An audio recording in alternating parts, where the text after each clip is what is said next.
هما ازاي معاهم فلوس يسافروا كل البلاد دي؟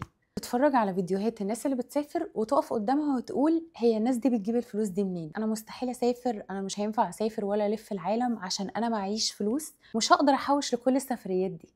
في الفيديو ده انا هقول لكم ازاي ممكن تسافروا ببلاش، ازاي ممكن تسافروا باقل تكلفه. مش بس كده، انا هقول لكم ازاي تعملوا فلوس من السفر. يعني مش بس هتسافروا باقل فلوس او ببلاش، لا، وهترجعوا بفلوس كمان. وفي ناس كتير قوي من اللي انتوا بتشوفوهم وبتتفرجوا عليهم، الناس دي بتسافر بأقل تكلفة وبتعمل فلوس من السفر، عشان كده بيفضلوا يسافروا. وانا هنا مش بكلمكم على الناس المشهورة ترافل انفلونسرز او اي حد مشهور بيعمل فلوس من المحتوى بتاعه.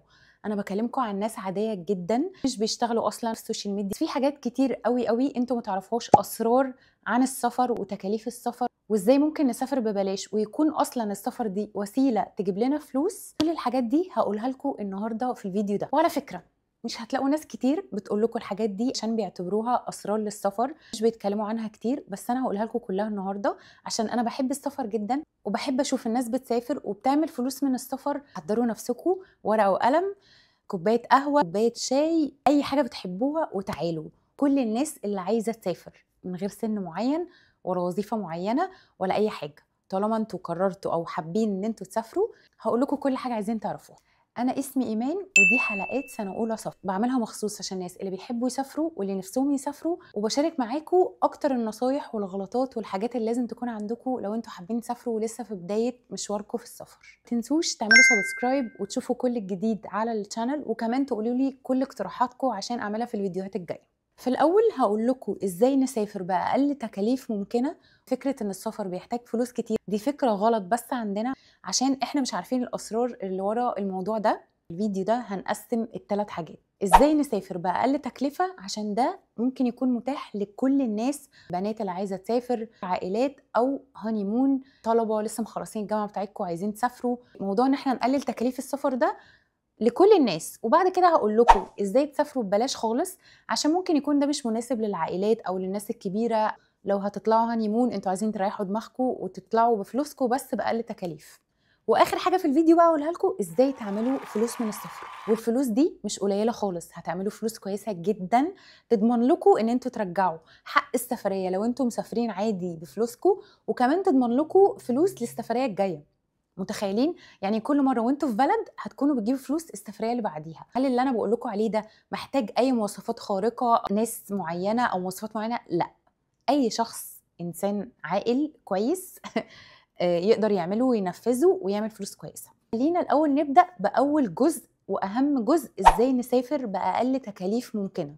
لما بنيجي نفكر في موضوع السفر او ناخد قرار السفر، القرار ده زي ما اتكلمنا في فيديوهات قبل كده، احنا بنختار على اساس احنا طبيعتنا ايه، عايزين نسافر فين، عايزين نروح انهي بلاد اللي بنتبسط فيها اكتر، عايزين جبل، عايزين بحر، عايزين بلاد معينه في خيالنا من واحنا صغيرين. مثلا انا كنت طول عمري وانا صغيره كنت نفسي اسافر تركيا واسافر كوريا واليابان، دول كانوا من اكتر البلاد اللي نفسي اروحهم طول الوقت. نفسي اسافر البلاد دي، وفعلا اول ما قررت ان انا اسافر اول بلد في حياتي سافرت تركيا. ازاي سافرت وازاي بدات السفر هتلاقوه في الفيديوهات اللي قبل كده. خلينا نتكلم ازاي دلوقتي بنسافر باقل تكلفه. اي حد لما بنيجي نتكلم في السفر انا بقول لكم ان اهم حاجه واهم خطوه توفر لكم جدا في الفلوس هي حجز الطيران. ده اكتر حاجه بتاخد فلوس واهم جزء في السفريه. اول ما بنحجز الطيران شكرا، احنا كده خلصنا يعني 60% من مصاريف السفريه. هنا بقى مش هقول لكم ان احنا هنختار بلاد معينه نسافرها او لازم ما تسافروش البلاد الفلانيه عشان التيكت بتاعتها غاليه او اي حاجه من الحاجات دي، لا. انا هقول لكم ايه التريكس، الحاجات اللي المفروض نعملها لما نيجي نحجز طيران عشان ناخد سعر التيكت باقل سعر. بجد دي اكتر حاجه ممكن تخلي رحله بفلوس كتير جدا او تخلي رحله فلوسها خطيره. خليني اكلمكم على مثال ان احنا نحط بلد، نقول ان هي دي البلد اللي عايزين نسافرها. لو احنا عايزين نسافر بلد في اوروبا او عايزين نسافر بلد في اسيا، اول حاجه واهم حاجه ان انتوا تحجزوا الطيران بدري. لان سبب من اسباب ان الرحله بتكون غاليه ان الطيران كل ما المده بتكون قصيره كل ما سعر التيكت الطيران بيزيد، لحد طبعا لما بيكون قبل الرحله باسبوع، قبل الرحله بيومين، بيكون اغلى سعر التيكت الطيران. ولو جربتوا على اي ويب سايت ان انتوا تشوفوا لو انتوا هتروحوا دلوقتي رحله بعد 4 شهور هتشوفوا سعر التيكت عامل ازاي، جربوا البلد دي بعد بكره السعر هتلاقوه مختلف تماما. فاول حاجه ان احنا لازم نحجز الطيران بتاعنا بدري. تاني حاجه في ناس كتير بتحب تسافر، او الناس اللي بقالها فتره بتسافر، او الناس اللي هي ما بيفرقش معاها حاجه، بيختاروا الرحله الكامله، الرحله اللي هي بتكون بدون توقف من البلد دي للبلد دي، الرحله الدايركت فلايت. دي طبعا بتكون اسهل رحله واقل عدد ساعات، وبتكون اغلى رحله. احنا عايزين نسافر ونستكشف ونتبسط ونتفسح، مفيش اي مشكله خالص ان احنا ناخد رحله فيها ترانزيت، الرحله بتكون ارخص.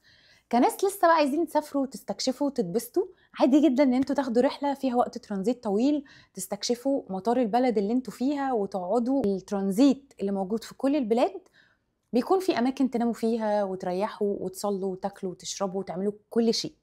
فبصراحه اكسبيرينس الترانزيت دي في حد ذاتها حلوه، انا بحبها جدا. لحد دلوقتي انا بحب بصراحه لما اسافر بلد يكون عندي ترانزيت واستكشف المطار واصور فيه واعرف كل حاجه.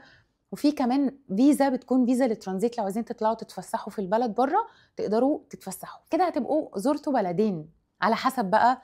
في مثلا بلد زي لو انتوا جايين على طيران ترانزيت بتاعكم في دبي، تقدروا تقعدوا في دبي لحد 72 ساعه فيزا ترانزيت. وفي بلاد كتير قوي لو معاكم فيز معينه واخدينها اوريدي ونازلين مثلا على ترانزيت في اوروبا، تقدروا تطلعوا تتفسحوا وترجعوا تاني. بصراحه الموضوع ممتع جدا، هيوفر معاكم في الفلوس جدا.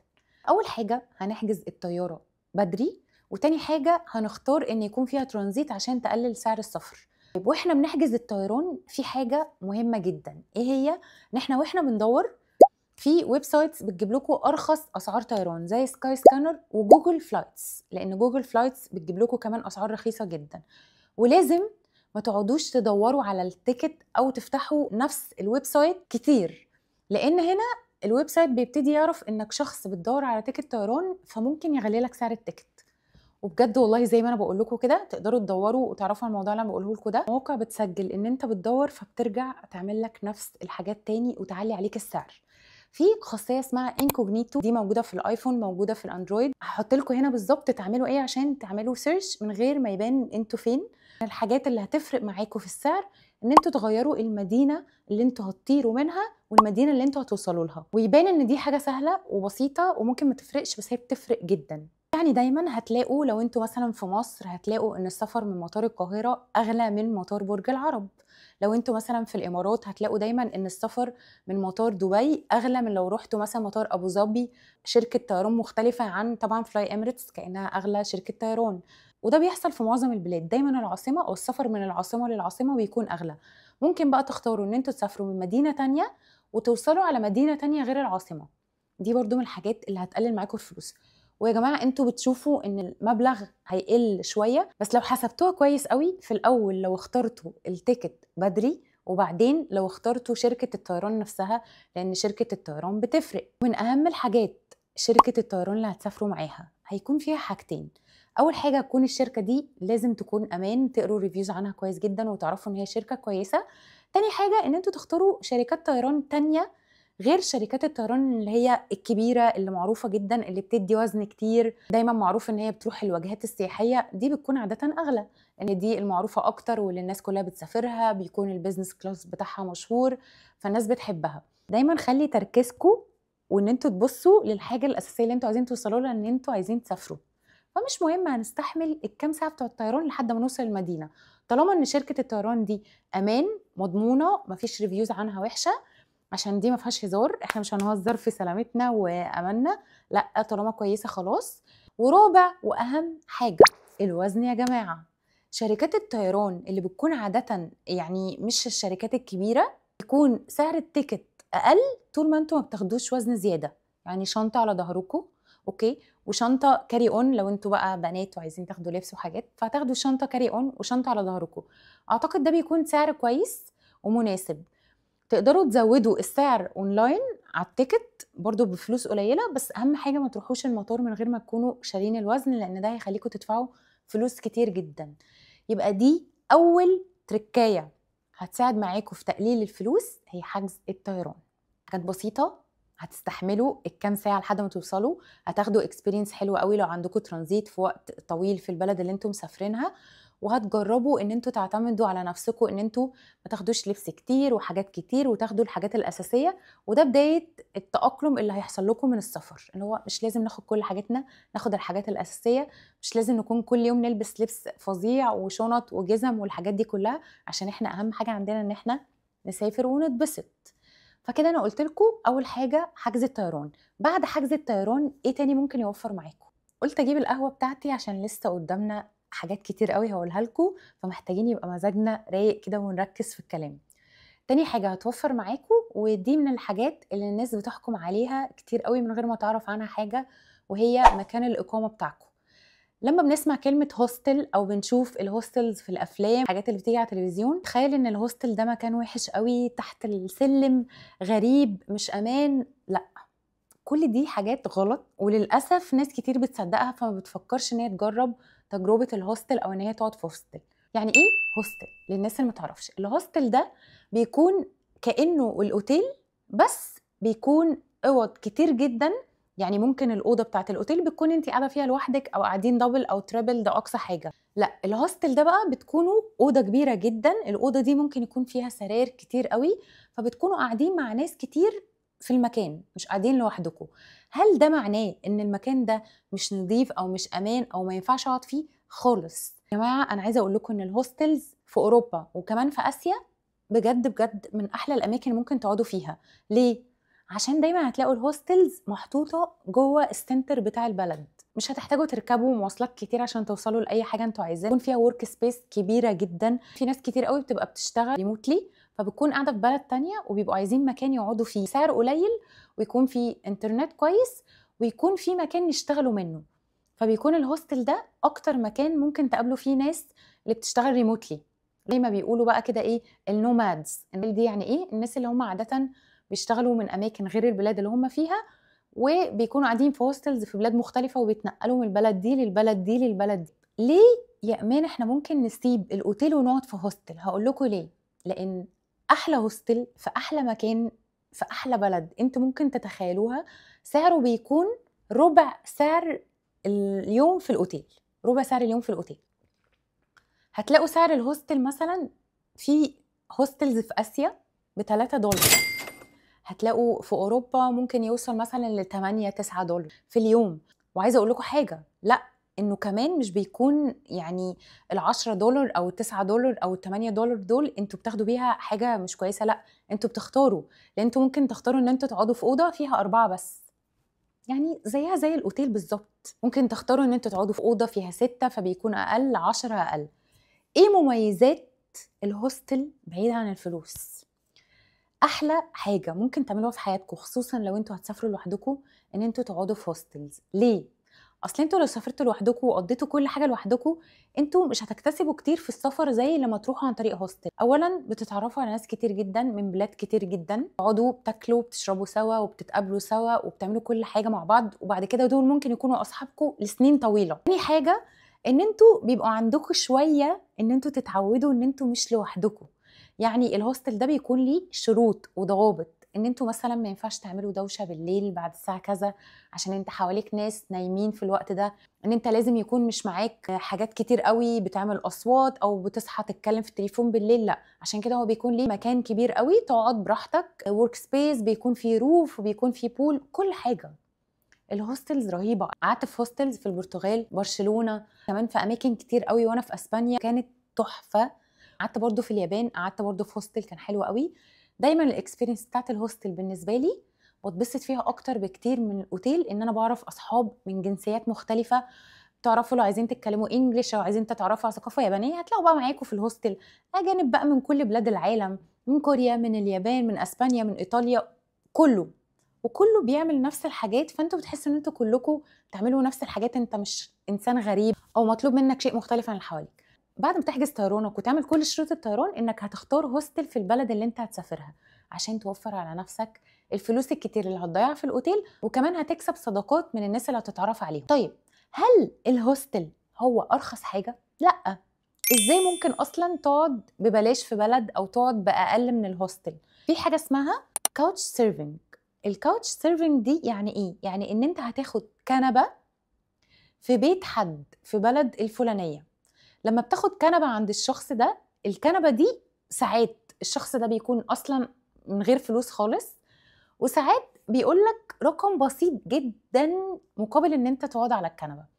لما بتقعد معاه على الكنبه في بيته، هو بيقدم لك مش بس هتقعد على الكنبه وخلاص، انت من حقك ان انت تستخدم التويلت اللي هو بيكون موجود عنده، وكمان هتلاقيه بقى بيحضر لك فطار وبيحضر لك غدا وبيكلمك عن نفسه، وبرضه هتكسب معرفه ناس جديده. فالكاوتش سيرفنج دي حاجه حلوه جدا تقدر تعملها، بس بصراحه انا بنصح بيها للولاد مش للبنات. لو انتوا مش عارفين ان انتوا هتقعدوا في مكان فيه بنات او مكان للستات لوحدهم، تقدروا طبعا تعملوا كده.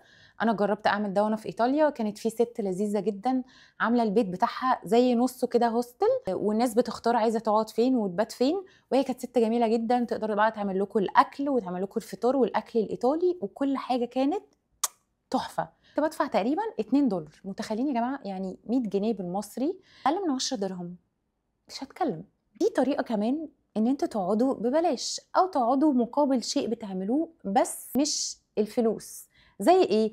ساعات في ناس بيكون عندهم مزرعه وليها ملحق اوضه كده، وبيكونوا عايزين حد ان هو بس ممكن يحط الميه للحيوانات الصبح، ومقابل ده بيقعد عندهم في البيت وبياكل وبيشرب من غير فلوس. وساعات بيبقى ليها فلوس، بيكون نوع من انواع التطوع ان انتوا تروحوا مكان بتدوروا، وهكتب لكم كل الويب سايتس اللي ممكن تلاقوا فيها الموضوع ده، وهنتكلم عنه في بقيه الفيديو بالتفاصيل جدا ازاي ممكن تعملوا موضوع التطوع وتسافروا ببلاش. وانتوا رايحين خلاص وحجزتوا كل حاجه، تقدروا تشوفوا في البلد اللي انتوا فيها اماكن زي دي، مزرعه. ويا سلام لو المزرعه دي في سويسرا، يا سلام. او المزرعه دي في اي بلد اصلا ممكن تبقوا متخيلينها، او في اسيا بيكون في ناس عندهم اماكن بيربوا فيها فيله اللي بيكونوا بينقذوها، وجايبين لهم مكان وانتوا بقى تحموا الفيله ويدوكوا مكان تاكلوا وتشربوا وتباتوا فيه. فدي كمان من الحاجات اللي بصراحه تحفه، هتوفر معاكم جدا وهتتبسطوا جدا وانتوا بتعملوها، وهتتعلموا كتير قوي. لما بتيجوا تختاروا هتقعدوا في هوستل او هتقعدوا في اير بي ام بي، شوفوا اصلا انتوا قد ايه. لو انت شخص لوحدك انصحك تقعد في هوستل حتى لو معاك فلوس الاوتيل، عشان الاكسبيرينس اللي هتاخدها. ودي بصراحه يعني مش انا بس، انا ممكن اكون في حاجات كتير قوي بقعد في اوتيلات عشان ظروف التصوير او كده، بس عندي صحابي اللي هم دايما بيقعدوا في هوستلز بجد طول الوقت بيكونوا مبسوطين، ولو جربوا يقعدوا في اوتيل مره بيزهقوا خلاص، اتعودوا على ناس وتعملوا تبادل ثقافي بقى، وتعرفوا عادات عن حد وتقاليد عن حد، وتقولوا كمان وتنشروا عن بلدكم. ودي بيكون شكل من الاشكال ان انتوا تعرفوا الناس على بلدكم اكتر، عشان في ناس كتير قوي بتسمع عننا بس ما تعرفناش كعرب. فلما بتتعاملوا معاهم كويس قوي، لما بيشوفوكوا ان انتوا كويسين، بتتعاملوا كويس، بتتكلموا كويس، متعلمين شاطرين، بتبتدي النظره بتاعتهم تتغير، عشان هم شافوكوا واتعاملوا معاكوا وشافوكوا قدام عينيهم.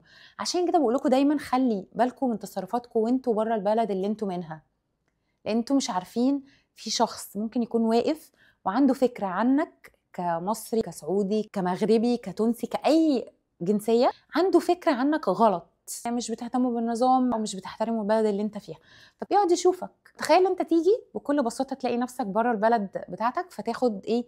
حاجه ترميها في الشارع. وانت كنت بترمي في بلدك، انت بتبوظ بلدك، بس انت مش من حقك ان انت تروح ترمي في بلد تانية بره، لان دي مش بلدك. وتاني حاجة، انت ممكن تبوظ سمعة بلدك بالكامل بموقف زي ده، لو الشخص قاعد بس يشوف انت هتعمل ايه. فنخلي بالنا من الموضوع ده. انا عارفة ان انا خرجت شوية بره الموضوع، بس بصراحة الموضوع ده مهم جدا جدا في السفر، ممكن نتكلم عنه في فيديوهات لوحده. بس خلي بالكم من اصغر حاجة بتعملوها، عشان بتأثر على سمعة بلدكم كلها وسمعة العرب. قررتوا تحجزوا في اير بي ام بي، هتختاروا الاير بي ام بي في مكان يكون قريب من الحتت اللي انتوا عايزين تروحوها، هتقسموا الفلوس بتاعته عليكم. وده كمان بيكون اختيار حلو قوي لو احنا عيله مسافرين، يعني اب وام اولاد، لان الاير بي ام بي هتلاقوا فيه مطبخ، هتلاقوا فيه كل حاجه كانكم في شقه. يعني هو يعتبر بيوت بتتأجر، بتكون كلها لازم يكون في ليفل النظافة كويس قوي، تقروا برضو ريفيوز وتشوفوا كل حاجة. وخلي بالكم وانتوا بتأجروا البيت وانتوا بتسيبوه، زي ما انتوا بتقدروا تحطوا ريفيو عن البيت، الشخص الاونر بيقدر يحط ريفيو عليكم، عشان ما تبوظوش اي حاجة في البيت والكلام ده كله فتحصل لكم مشكلة. يبقى انا كده قلت لكم 3 حاجات يوفروا معاكم في السكن. كل مرة هقول لكم على حاجة هتلاقوا ان دي مع دي مع دي مع دي تخلي لكم تمن السفرية في الاخر ربع التمن اللي انتوا كنتوا عاملين تقولوا السفرية دي محتاجة كذا، فعشان كده مش هعرف اسافرها، وبتعدي عليكم السنين وانتوا قاعدين. تتفرجوا على الناس وهي بتسافر وتقولوا هي الناس دي بتجيب منين؟ طب ازاي انا ابقى معايا فلوس اسافر؟ انا عشان اسافر لازم يبقى معايا فلوس كتير. هو انا ينفع اسافر ببلاش؟ لا، انت ينفع تسافر ببلاش وينفع تعمل فلوس من السفر.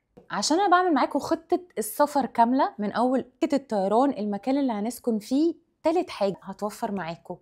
انا عارفة كويس قوي ان جزء من ثقافة السفرية ان انتوا تجربوا الاكل وتستكشفوا اكل البلد اللي انتم مسافرينها، ودي بصراحه بالنسبه لي حاجه مهمه جدا. بحب اجرب الاكل في كل بلد اروحها، ولو ما جربتش الاكل كده واتبسطت بيه بحس ان التجربه بتاعتي عن السفريه دي ناقصه شويه. ايه اللي ممكن يخلينا نقلل شويه في الفلوس اما نوصل اي بلد احنا مسافرينها؟ اول حاجه يا جماعه، هتروحوا على اقرب سوبر ماركت، هتوصلوا وتحطوا شنطكم، هتعرفوا هو فين، وهتجيبوا منه الاساسيات بتاعتكم. زي ان انتوا هتجيبوا منه ميه، ازايز ميه صغيره عشان تفضلوا طول الوقت بتاخدوها معاكم، فما تضطروش تشتروا ازايز ميه من الاماكن اللي انتوا فيها غير لو اتزنقتوا او خلصتوا الميه اللي معاكم. سناكس اللي انتوا عايزينها، هتجيبوا حاجات الفطار عشان مش لازم كل يوم تفطروا بره. احنا عايزين نوفر، عايزين نسافر كتير، عايزين نلف بلاد كتير، عايزين نتبسط ونلف العالم، فلازم نوفر. ازاي نوفر؟ نبطل ان احنا نكون طول الوقت طول اليوم بناكل بره في اماكن مختلفه، فطار غدا عشاء. طب ما اكيد هتصرفوا كتير. طب ايه البديل؟ لا، احنا ممكن نكون عارفين ان احنا لازم كل يوم نجرب مكان اكل جديد واكله جديده. طب يبقى الغدا بتاعنا هنتغدى بره، ما احنا ممكن نوفر في وجبتين، الفطور والعشاء، والسناكس والحاجات اللي ممكن نجربها في النص عادي ممكن نجربها من بره. بس انتوا بدل ما تبقوا طول اليوم كل يوم بتاكلوا كل مره من مكان، مستحيل توفروا. هتشوفوا الاكل الحلال، هتشوفوا الاكل اللي ينفع تاكلوه، هتجيبوا سناكس بسيطه عشان تبقى معاكم كمان في الشنط وانتوا ماشيين لو هتقعدوا في رحله او هتقعدوا وقت طويل بره، وهتجيبوا ميه وعصاير والحاجات بتاعتكم. اول ما توصلوا تحطوا شنطكم، ترتاحوا، تروحوا تجيبوا الحاجات دي تحطوها عندكم عشان تبقوا عندكم حاجاتكم الاساسيه، فما تضطروش تتزنقوا تروحوا مكان سياحي، مكان غالي جدا، كل شويه تشتروا ازازه ميه ازازه ميه ازازه ميه، فتلاقوا نفسكم في اليوم صرفت لكم فلوس كتير، وخصوصا بقى في اوروبا والبلاد الغاليه، على بس الميه. لا، معانا ميتنا، محدش يتكلم معانا. انتوا بتختاروا المطاعم بتاعه الاكل، بلاش بلاش بلاش خالص ان انتوا تمشوا ورا بس الترندز بتاعه التيك توك واليوتيوب والانستجرام والحاجات دي كلها. بلاش تمشوا ورا الحاجات دي، بس هي طلعت ترند عشان شخص جربها فنزلها فاتشافت، فحد تاني عايز يبقى زي ده فبيروح يعملها ها ها ها ها لحد لما بتبقى ترند جدا. هل الحاجات دي كلها وحشه؟ لا. هل الحاجات دي عشان احنا عايزين نجربها وناخد الاكسبيرينس ما نجربهاش، خصوصا ان هي عاده بتكون مختلفه، زي بيقول لك شكل الاكل نفسه بيبقى معمول ازاي، او الاكله دي مش موجوده الا في المكان الفلاني، المطعم ده بقاله سنين السنين. وده اللي كان بيحصل معايا في اليابان. انا في مطعم رحته في اليابان، كان شخص عنده 90 سنه عامل مطعم لكريم كراميل. المطعم ده كان بيقف الطوابير عليه بالايام، يعني انا وقفت عنده يوم، وهحط لكم دلوقتي جزء من الفيديوهات وانا هناك. وقفت عنده يوم كامل وما لحقتش، وقفت عنده يوم تاني وهو بيجي يوقف الناس لاين، بيجي في وقت معين يقول لك لا خلاص انا سولد اوت، ما عنديش اماكن تانية، اتفضلوا روحوا وتعالوا بكره. والناس بتقف عادي وبتيجي.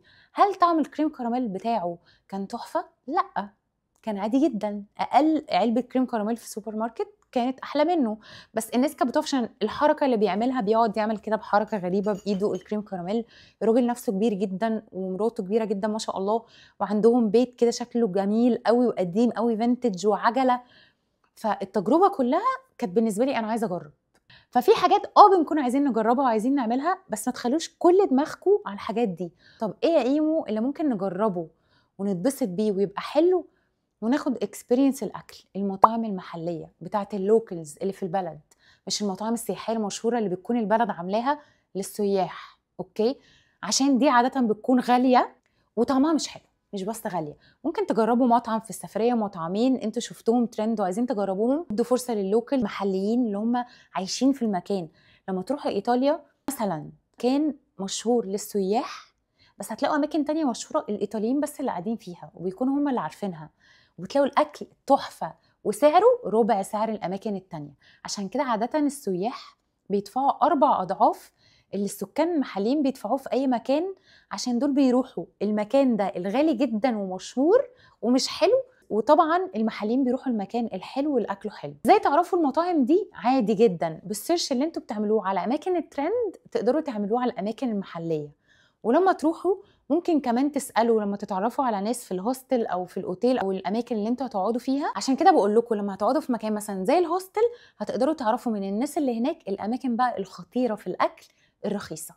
تصرفوا كتير عشان عايزين تتبسطوا وتستمتعوا وتقفوا في طوابير طويله على فيش اند شيبس سعره مضروب في 10 وهو اصلا بيتباع في مكان تاني بربع السعر ده وطعمه احلى. طيب يا ستي، احنا دلوقتي قعدنا في هوستل وجبنا حاجاتنا من السوبر ماركت ووفرنا، ما رحناش ورا مطاعم الترند. هنتفسح ونتبسط ازاي في البلد من غير فلوس؟ هقول لكم ازاي تتبسطوا وتتفسحوا في البلد من غير فلوس او بفلوس قليله جدا. حاجه اسمها فري ووكينج تور، دي بتكون شخص بيعمل تور للسياح، بتكون موجوده على ويب سايتس كتيره قوي، بتكون موجوده برضو على الويب سايت بتاع اير بي ام بي، ان انتوا تشوفوا الووكينج تور دي بتبدا منين، الساعه كام، من فين لفين. دي بتستكشفوا بيها البلد.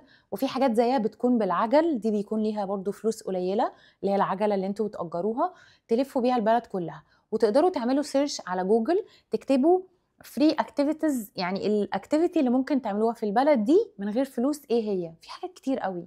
وتالت حاجه ان في اماكن كتير قوي مفتوحه، يعني في باركس متاحف وحاجات بتكون الفلوس بتاعتها قليله جدا، في حاجات بتبقى مفتوحه اصلا من غير فلوس. في تركيا كان في مكان اسمه دولما بهجه، كبير قوي وقصر خطير وقصر معروف بيجي في كل المسلسلات التركي، بس كانت سعر التيكت بتاعته غاليه جدا، تقريبا يعني 50 او 60 دولار. فانا لما قعدت ادور واشوف الفيديوز واشوف السيرش واشوف الناس بتعمل ايه، اكتشفت انه في مكتبه بتمشوا تقريبا 10 دقايق بس. القصر هنا انتوا بتمشوا 10 دقايق تلفوا من حوالين القصر تشوفوا مكتبه. المكتبه دي بتدخلوها فور فري وبتوصلوا للجيت او البوابه المشهوره جدا في دولما باشا ان انتوا تتصوروا عندها، اللي هي دي انا كان نفسي اتصور عندها. كل ده من غير فلوس. ممكن تدفعوا 50 دولار وممكن تروحوا من غير فلوس، بس تمشوا حته صغيره وتتصوروا عند نفس المكان، لان ده اشهر واحلى مكان في القصر. ففي حاجات زي دي كتير، دوروا هتلاقوا وهتعرفوا حاجات كتير قوي. اهم حاجه ان انتوا بس تتاكدوا ان انتوا الوقت اللي انتوا نازلين فيه وقت امان، والاماكن اللي انتوا رايحينها اماكن امان، وفي حد عارف مكانكم، مبلغين مكانكم لاهلكم او اقرب حد ليكم. دي نصايح مهمه انا قلتها في الفيديو اللي فات. عايزين نسافر ببلاش نعمل ايه؟ وهل فعلا في حاجه اسمها ان احنا ممكن نسافر ببلاش وما ندفعش فلوس؟ السفر ببلاش بيكون عاده اسمه سفر التطوع، ان انت تسافر متطوع في مكان معين او في مجال معين، فتسافر للمكان ده مقابل حاجه معينه هتعملها.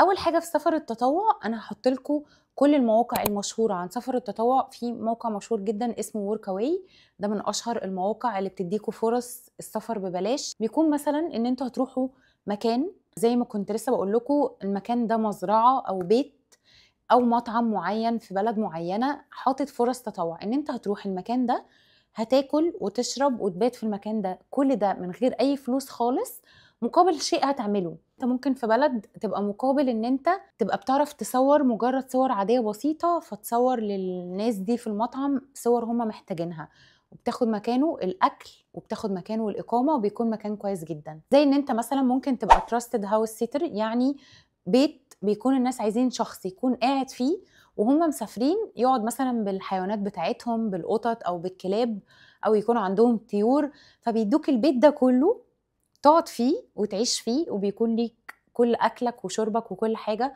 مقابل ان انت تقعد بالحيوانات بتاعتهم. ده نوع تاني من التطوع. بصراحه ده بالنسبه لي خطير. تخيلوا اقعد في فيلا مع قطط وكلاب وعصافير من غير بني ادمين، واكل واشرب انا وهما وناكلهم، والحياه تبقى تحفه في بيت كبير لينا كلنا. يا سلام لو في بلد بقى زي سويسرا ولا ايطاليا ولا البلاد دي، هتبسط بطريقه مش طبيعيه. وناويه ان انا اعمل رحله تطوع واشاركها معاكم كلها، عشان بجد رحلات التطوع اللي انا جربتها قبل كده كانت تحفه وغيرت فيا كتير جدا وعلمتني حاجات كتير قوي. بس انا بقالي كتير جدا ما عملتش اي تطوع، فمحتاجه احطها في الليست بتاعتي واشاركها معاكم. في حاجه تانية غير دول كمان، بتكون ان انتوا تقعدوا في مكان وتاكلوا وتشربوا وتاخدوا مصروف، حاجه اسمها التبادل الثقافي. دي بيكون تبادل، انت بتروح بلد شخص والشخص ده بيجي يعيش في بيتك في بلدك، وبتعملوا تبادل ثقافي، يعني اكل وشرب ومصروف، بيكون ليك مصروف كمان في المكان ده. فده حاجه هتخليك تعمل فلوس، هيخليك تتعلم حاجات جديده، هيخليكم ان انتوا تبقى عندكم اكسبيرينس رهيبه في البلد اللي انتوا رايحينها. موضوع التبادل الثقافي برضه هحط لكم الموقع اللي ممكن تعرفوا من عليه كل حاجه عن التبادل الثقافي. برامج اصلا مموله من جامعات، برامج مشهوره جدا بتديكوا حق ان انتوا تسافروا وتعملوا موضوع التبادل الثقافي، وتوفر لكم كل شيء، الطيران والاقامه والاكل والشرب والمصروف وكل شيء في خلال الفتره اللي انتوا بتسافروا فيها. في ناس كتير قوي يعني سافرت وبدات رحلتها في السفر من المواقع دي ومن البرامج دي، والبرامج دي مشهوره عالميا وتراستد جدا. برضو هحط لكم اشهرها هو برنامج ايزك، ده مشهور جدا وناس كتير قوي سافرت من عليه واتعلمت ودرست وراحت بلاد مختلفه وعملت فلوس كويسه من السفر ده، راحت بيها بلاد تانية. فدي حاجات برضو ممكن تخليكم تسافروا ببلاش، يعني تاكلوا وتشربوا وتروحوا وتعملوا كل حاجه ويكون عندكم مصروف في بلد تانية ببلاش. متخيلين؟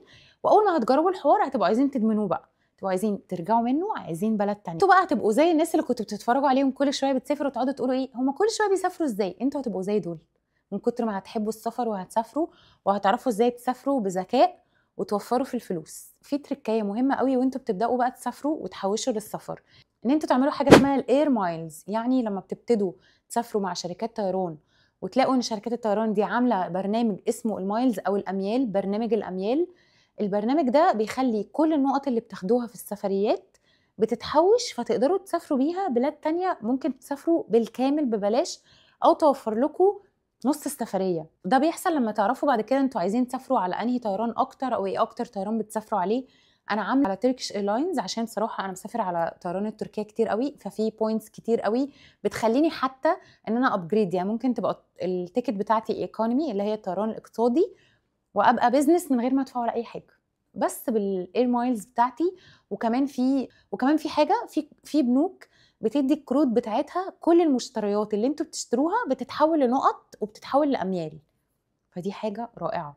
يعني لو انتوا عندكم كارت بتستخدموه في المشتريات اللي هو الكريدت كارد، في بنوك بتسالوا فيها على الموضوع ده، ان انتوا بتسالوهم انتوا عندكم اي تعاقد مع اي شركات طيران، ساعتها بقى انتوا ممكن تروحوا مع شركات الطيران دي، لان كل حاجه بتشتروها في يومكم بتتحول لنقط وبتتحول لاميال. فده هيخليكم تسافروا اكتر وتسافروا بفلوس اقل. احنا كده اتكلمنا عن معظم الحاجات اللي توفر معاكم كتير قوي في السفريه، من اول الطيران، الاوتيل، الاقامه، الفسح، كل ده بالورقه والقلم. لو جربتوا على اي حسابات انتوا كنتوا عاملينها لاي سفريه، سواء سافرتوا قبل كده او لسه عايزين تسافروا وبتقعدوا تحسبوا، اتحداكوا لو السعر ما نزلش لاكتر من النص على الحاجات اللي انا قلتها، ارجعوا لي وانا ادفع لكم الفرق. انا واثقه من اللي انا بقوله لكم عشان انا جربته كتير جدا. فده في حاله ان انتوا عايزين تسافروا هانيمون، عايزين تسافروا جروب مع اصحابكم، عايزين تسافروا لاي سبب، وعايزين تدفعوا فلوس وتسافروا بطريقه مريحه من غير ما تدفعوا فلوس كتير قوي او تفضلوا تحوشوا سنين والسنه تجر سنه وتكسلوا وتفقدوا الامل والكلام ده. حلو، انا كده قلت لكم ازاي تسافروا باقل تكاليف، ازاي ممكن تسافروا ببلاش تماما، ازاي ممكن تعملوا فلوس من السفر، وهل اصلا في حاجه اسمها ان انتوا تعملوا فلوس من السفريه او تكسبوا فلوس من السفر. ازاي؟ ده احنا بندفع فلوس عشان نسافر، ازاي هنعمل فلوس من سفريه دافعين فيها فلوس؟ في حاجات كتير ممكن تكسبوا منها فلوس وانتوا بتسافروا. انا دايما ببقى حاطه في دماغي ان انا عايزه الفلوس دي عشان اسافر تاني، يعني ده بيكون تفكيري. انا ما باخدهاش ان هي حاجه تجاره عشان خاطر احنا عايزين فلوس، لا، الفلوس دي هتكون بتجيلكوا عشان انتوا بتسافروا، ليها علاقه بالسفر، ملهاش علاقه بان هي حاجات بتعملوها فممكن ما تسافروش. زي ممكن نعمل فلوس من السفريه في مواقع كتير قوي. ساعات انتوا بتكونوا في بلد وبيكون في شخص في البلد التانية اللي انت راجع لها او اللي انت منها. لو انت مثلا شخص عايش في مصر ومسافر الامارات، ساعات بيكون في شخص في مصر عايز الموبايل بتاعه من الامارات وعايز حد يوصله له مصر. فانت بتعمل ايه؟ انت بتعمل له الموضوع ده وبتاخد على ده كوميشن. هل ده بتعملوه ودي كده؟ لا طبعا، ما بنعملش كده. احنا بنعمل ده من مواقع وتطبيقات معروفه وموثوق فيها. اكتر موقع مشهور هو موقع هيتش هايكر، ده من اكتر المواقع المشهوره في الميدل ايست اللي بيحصل من عليها التبادل ده، ان انت تجيب حاجه لحد من البلد اللي انت سافرت لها للبلد اللي انت راجع لها، وبيكون في عموله، والعموله دي ما بتكونش قليله خالص على فكره، وبتكون ليها علاقه بالمنتج او الحاجه اللي انت جايبها له. وكمان انت بتختار العموله دي، بيكون في اختيارات كتير قوي. انت مثلا بتقول له والله انا هجيب لك الحاجه الفلانيه وشايف ان انا عمولتي عايزها $50، والله انا هجيب الحاجه الفلانيه وشايف ان انا مقدر الموضوع ده ب$100، وعادي جدا انت بتقترح السعر، هو بيوافق عليه او بتتناقشوا فيه، وكل حاجه بتتم عن طريق الابلكيشن. يعني الموضوع ده مش بيكون بينك وبين شخص، ما تعملوش ابدا غير عن طريق مكان موثوق فيه، عشان ما ينفعش ان انت تبقى بتعمل حاجه او بتعملي حاجه زي دي بره خالص. لازم يكون عن طريق الابلكيشن ويبقى موثوق فيه، الدفع على الابلكيشن، كل حاجه، كل معلوماتك ومعلومات الشخص وكل حاجه بتكون عن طريق الابلكيشن. تجيب لشخص علاج من البلد اللي انت فيها هو مش موجود عنده، في تركيا هتلاقي بنت مثلا عايزه تجيب باكج من هناك لبراند او حاجه اونلاين، وانتوا في كوريا، في اليابان، حاجات معينه بتكون موجوده في البلاد دي، وهترجعوها بلدكم وهتاخدوا عليها فلوس. نصيحتي ليكم تعملوا سيفنج للسفريه اللي بعديها، يعني اي حاجه هتجيبوها تاخدوها تعملوا سيفنج للسفريه اللي بعديها. فكده هتلاقوا نفسكم لو مشيتوا على الشروط دي انتوا حرفيا سافرتوا ببلاش وعملتوا فلوس وجبتوا فلوس السفريه اللي بعديها. في حاجه بسيطه بس في موضوع الهيتش هايكر او اي ابلكيشن ممكن تستخدموا من عليه الخدمه دي، ان انتوا لازم تكونوا عارفين الجمارك بتاعه البلد اللي انتوا راجعين لها شروطها ايه. يعني لازم تكون الحاجه مش معديه الوزن بتاعكم، ومش مضطرين تدفعوا وزن زياده على الوزن بتاعكم عشان تاخدوها، لان ده هيبوظ اللي احنا عملناه. يعني مش معقول ان احنا نكون بنوفر لنفسنا وعشان نكسب مثلا $50 تلاقوا نفسكم دافعين في المطار قدوا مثلا مره ولا مرتين. وتاني حاجه تبقى الحاجه دي حاجه ليجل، يعني انتوا عارفينها، مفيش علبه تاخدوها من غير ما تكونوا مش عارفين فيها ايه، مفيش حاجه تجيبوها انتوا عارفين ان هي تكون ممنوع تدخل البلد اللي انتوا فيها او فيها اي ريسك عليكم. يعني في الاخر احنا بنعمل الموضوع ده عشان نجيب فلوس للسفريه اللي بعديها، مش بنعمل الموضوع ده عشان احنا ممكن يعني نتحمل ضغط ممكن يحصل لنا باي شكل، او حاجه تبوظ ذكريات السفريه او السفريه، او تخليك تقفل من الموضوع او تقفل من السفر.